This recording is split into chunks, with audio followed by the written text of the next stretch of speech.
Bonjour à toutes et à tous, vous écoutez Cinécast, le podcast qui chaque semaine vous recommande des films à voir au cinéma, en streaming ou en VOD. Et aujourd'hui, je vais vous parler de Misanthrope de Damian Sifron. C'est déjà sorti en France le 26 avril dernier et ça sort ce 7 juin, 7, oui, 7 ici en Belgique. Misanthrope donc de Damian Zifron, qui est aussi titré, To Catch a Killer en version originale. Damian Zifron étant, le réalisateur argentin, à qui on devait notamment Les Nouveaux Sauvages, Relatos Salvajes, qui était passé, au Festival de Cannes, qui était une super comédie, un film à sketch qui était vraiment super.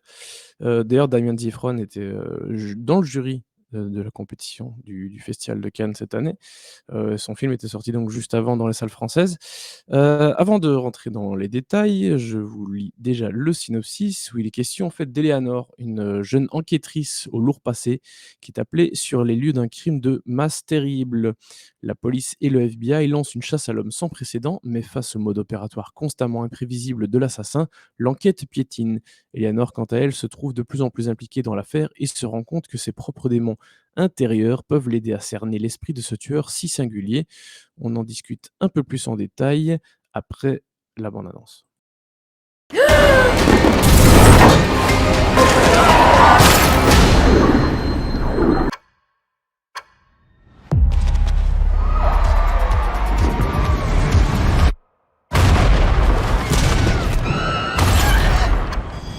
We got reports of a shooter down at the harbor. Any eyes? Please confirm. 29 victims.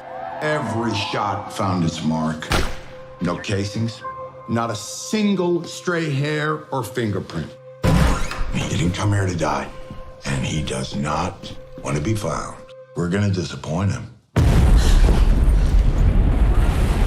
I'd be working for the Bureau. You were rejected by the Bureau.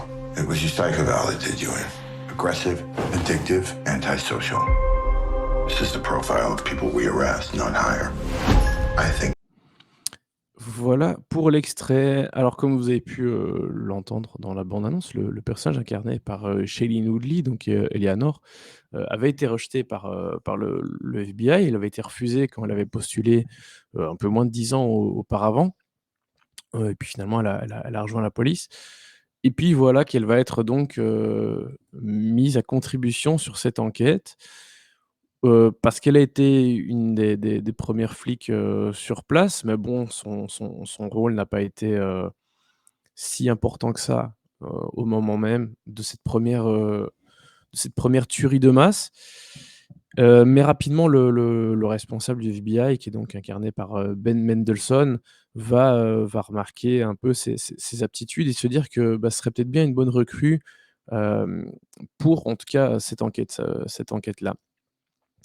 Ici, je trouve que ce qui est, vraiment intéressant dans Misanthrope, c'est que alors certes, c'est un film de tueur en série, mais où le tueur ne se contente pas de ça peut paraître bizarre de le dire comme ça, mais où le tueur ne se contente pas de tuer une victime après une autre, mais ici, il y a la dimension de tuerie de masse, en plus. Et je trouve que ça ajoute, pas mal, au film parce que, bon, logiquement, il y a moins de crimes. On n'en voit pas 10, hein, des tueries de masse quand même, faut pas exagérer. Mais je trouve que le poids est encore plus important, en fait, dans ce type d'enquête. Et donc ça, je trouve ça vraiment pas mal d'avoir choisi cet angle-là. Je trouve aussi très bien la façon dont est amenée l'enquête, dont elle est développée, heu, parce qu'évidemment, voilà, chaque policier, chaque enquêteur hem, est un peu face à l'adversité parce qu'évidemment cette enquête, piétine, évidemment qu'elle est pas, simple parce que c'est un gars qui a pensé à tout ou presque. Donc c'est le genre d'enquête qui est assez compliqué. Et bon, après, comme souvent dans ce genre de film, l'enquête est plus intéressante à la limite que la conclusion, que la façon dont le le gars est appréhendé ou non, ou son identité est révélée, enfin voilà. C'est souvent l'enquête qui est plus intéressante, que la conclusion et une fois encore, je trouve que c'est le cas ici. Bien que cette conclusion est plutôt pas mal, je trouve que le dernier acte du film est assez intéressant et je trouve qu'il y a quand même des films de tueurs en série qui ont des derniers actes un peu plus ratés que celui-ci. Heu, Parce que j'aime bien ce qu'ils en font, j'aime bien la façon dont les personnages ont évolué et et comment ils font en sorte d'arriver à leur fin quelque part, même si c'est évidemment plus complexe que ça. Et voilà, je trouve que le déroulement de cette fin est plutôt bien vu, même s'il peut sembler un petit peu improbable. Je trouve ça assez intéressant ce que Damien Difron a tenté, enfin en tout cas je dis Damien Difron, mais je pense pas qu'il ait écrit entièrement, enfin voilà, et si, il a quand même écrit, en partie le scénario, pas seul, il a été aidé de Jonathan Wakeham, hem, dont visiblement c'est le premier film en tant que scénariste. Mais voilà, je trouve que cette fin est plutôt bien vue et j'aime beaucoup le développement des personnages. Évidemment, le personnage d'Eleanor va se révéler quelque part, heu et elle a pas le choix parce que tous les regards sont tournés vers elle, vers cette nouvelle venue, heu, nouvelle participante à une enquête du FBI alors qu'elle n'en fait pas partie et qu'elle a même été refusée par le FBI auparavant. Donc ça, c'est vraiment bien et d'ailleurs, je trouve que Shailene Woodley porte vraiment bien le personnage. Hem, c'est une actrice qui est assez rare. On la voit pas tant que ça, on l'a pas vue tant que ça ces dernières années, mais je trouve qu'elle choisit plutôt vraiment bien ses projets et ça fait vraiment plaisir de la voir à nouveau dans un 1er rôle, comme celui-ci. Et puis aussi, ce que j'aime beaucoup, c'est Ben Mendelsohn, dont j'aime à peu près tout ce qu'il fait.